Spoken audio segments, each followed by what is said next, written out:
कक्षा 7 के बच्चों, अभी तक हम आप लोगों को भूगोल का पढ़ाए हैं। इतिहास अभी नहीं पढ़ाया है और किताबें भी नहीं थी। अब मुझे किताब उपलब्ध हुई है, तो ये अपना किताब देख लीजिए। इसमें आप लोग की किताब का नाम है हमारा इतिहास और नागरिक जीवन। ये आपका किताब का नाम है। और इसे पाठ्यक्रम है भारत इस्लाम का भारत में आगमन, जिसके अंतर्गत आपको पढ़नी है इस्लाम के प्रमुख सिद्धांत, अरबों का सिंध पर आक्रमण, तुर्क आक्रमण, गजनी और गौरी आक्रमण का प्रभाव, दिल्ली सल्तनत की स्थापना एवं विस्तार। इसके अंतर्गत आपका आएगा प्रारंभिक तुर्क शासक, राज्य विस्तार व उपलब्धियाँ, कुतुबुद्दीन ऐबक, इल्तुतमिश, रजिया बलबन। फिर सल्तनत का विस्तार में हम लोग पढ़ेंगे खिलजी वंश में जलालुद्दीन खिलजी, अलाउद्दीन खिलजी। तुगलक वंश में मोहम्मद बिन तुगलक, फिरोज शाह तुगलक। दिल्ली फिर तीसरा आपका पाठ होगा दिल्ली सल्तनत का विघटन, यानी दिल्ली सल्तनत का पतन कैसे हुआ। दिल्ली सल्तनत के विघटन के कारण, तैमूर के आक्रमण एवं उसका प्रभाव, सैयद वंश, लोदी वंश, सल्तनत कालीन संस्कृति। इसके अंतर्गत पढ़ेंगे सल्तनत कालीन प्रशासनिक व्यवस्था, केंद्रीय प्रांतीय स्थानीय प्रशासन, नई समृद्ध संस्कृति का उदय, साहित्य, स्थापत्य कला, चित्रकला एवं संगीत कला, भक्ति व सूफी आंदोलन, यही लाल था।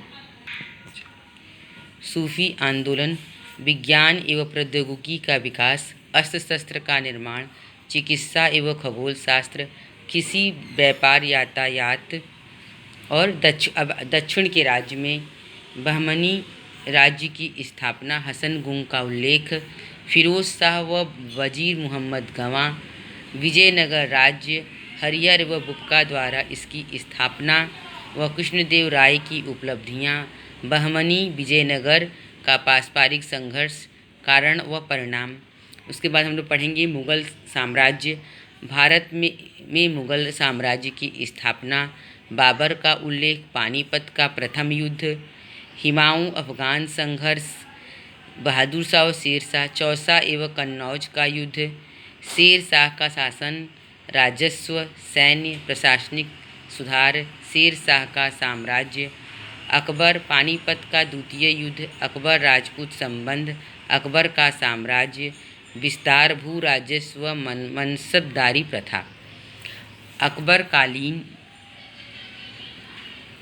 कालीन सामाजिक एवं धार्मिक सामंजस्य के प्रयास, इबादत खाने की स्थापना, दीने इलाही व सुलह कुल की नीति, जहांगीर एवं शाहजहां का परिचय व उपलब्धियां, मुग़ल साम्राज्य का पतन, औरंगजेब साम्राज्य का विस्तार, क्षेत्रीय शक्तियों के विद्रोह, जाटों, बुंदेलों, सतनामियों, सिखों के विद्रोह का संक्षिप्त उल्लेख यानी परिचय, राजपूतों व मराठों से संघर्ष, शिवाजी व मराठा प्रशासन, शिवाजी की उपलब्धियां, मुग़ल साम्राज्य के पतन के कारण, नादिर शाह अहमद शाह अब्दाली का आक्रमण तथा पानीपत का तृतीय युद्ध। मुग़ल कालीन समाज एवं संस्कृति, मुग़ल कालीन सामाजिक व धार्मिक स्थिति, सांस्कृतिक समन्वय, स्थापत्य, चित्रकला, संगीत एवं साहित्य का विकास, यातायात व व्यापार व आर्थिक विकास, तकनीक और प्रौद्योगिकी। अब इसी किताब में दूसरा खंड होता है नागरिक शास्त्र, जिसके अंतर्गत हम लोगों का ये सिलेबस है।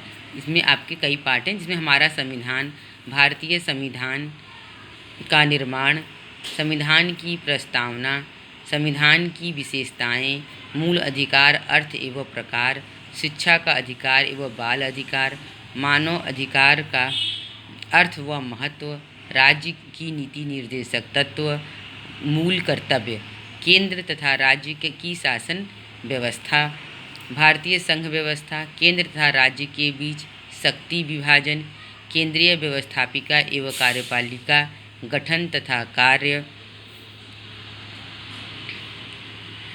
राज्य व्यवस्थापिका एवं कार्यपालिका गठन तथा कार्य, न्याय व्यवस्था, सर्वोच्च न्यायालय, उच्च न्यायालय, जनपदीय न्यायालय, पारिवारिक अदालत व लोक अदालत, उपभोक्ता अदालत का गठन तथा कार्य, जनहित याचिका का अर्थ व महत्व। बच्चों, ये तो आपका पूरा पाठ्यक्रम हो गया। अब पाठ्यक्रम में आपको अप्रैल माह में पढ़ना है इस्लाम का भारत में आगमन, अप्रैल में पढ़ना है, और मई में पढ़ना है आपको सल्तनत काल की शुरुआत और प्रारंभिक तुर्क शासन। ये आपका अप्रैल और मई का सिलेबस है। और तो इसमें हम आपको कल शुरू करेंगे इस्लाम का भारत में आगमन, तो ये पढ़ाएंगे और पूरी पाठ को हम पढ़ते हुए पढ़ेंगे। किताब आपके पास नहीं है इसलिए ध्यान से सुनिएगा, पूरी पाठ हम आपको पढ़ेंगे। पाठ से संबंधित जितनी भी पाठ में महत्वपूर्ण बातें होंगी उसको हम आपको बार बार रिपीट करके बोलेंगे, उसको आप अपनी कॉपी में लिखिएगा। जब पाठ की व्याख्या पूरी हो जाएगी, पाठ में आए हुए सभी महत्वपूर्ण चीज़ों को आपको हम बता देंगे। उसके बाद उसका अभ्यास प्रश्न है, उस अभ्यास प्रश्न को हम आपको उसके उत्तर लिखवाएंगे और उसकी एक फ़ोटो कॉपी भी आपको उपलब्ध कराएंगे, जिसके हिसाब से आप कॉपी पे लिख जाओ। और नागरिक शास्त्र में अप्रैल माह में आपको पढ़ना है हमारा संविधान का निर्माण व विशेषताएं, और मई में आपको पढ़ना है मौलिक अधिकार।